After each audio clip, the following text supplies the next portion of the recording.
For 5 days, the streets of Namur in Belgium are a colourful pageant of hundreds of languages, folk costumes and nations. Participants from more than 250 regions from all over Europe are here, in every variety of dress. But does cultivating old traditions still make sense in today's world? Folk costumes are something very traditional, of course, but they continue to develop. We have typical old costumes here, but we now also have groups that design their own folk costumes. That's why a number of Celtic folklore groups are on hand in Namur this time. Irish dance has developed from a regional tradition into a world-famous brand with an international fan base.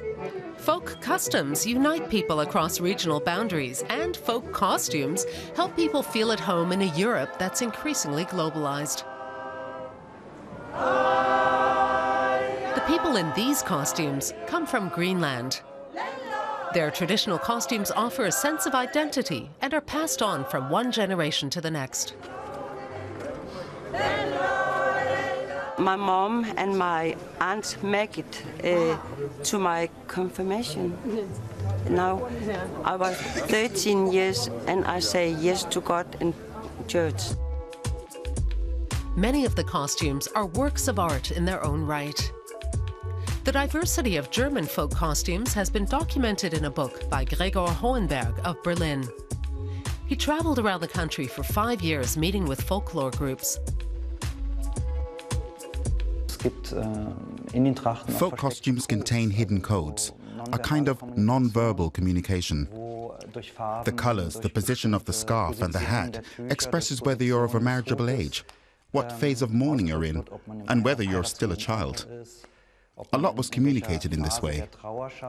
Today people communicate these things with Instagram and Facebook. Back then, it was traditional dress. Gregor Hohenberg's subjects pose almost like fashion models. These hand-tailored works of art can cost as much as 30,000 euros, like this wedding costume from Lower Saxony. With this costume, you'd think she came from the plateaus of East Asia. It's covered with gold embroidery, glass beads, fantastic patterns and gloves.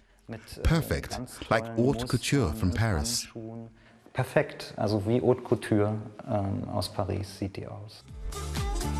Designers have often created new versions of the dirndl dress, which, by the way, was always a mixture of folk elements and contemporary fashion.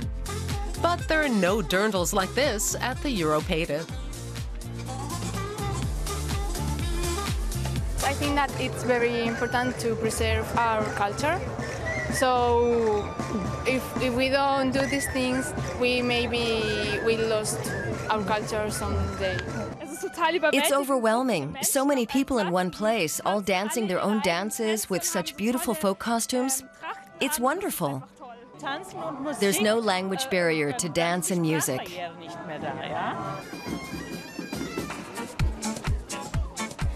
This year's Europeade is again a celebration of all the color and vibrancy that Europe's folk costumes have to offer. They'll all gather again next year, with Turku, Finland as host.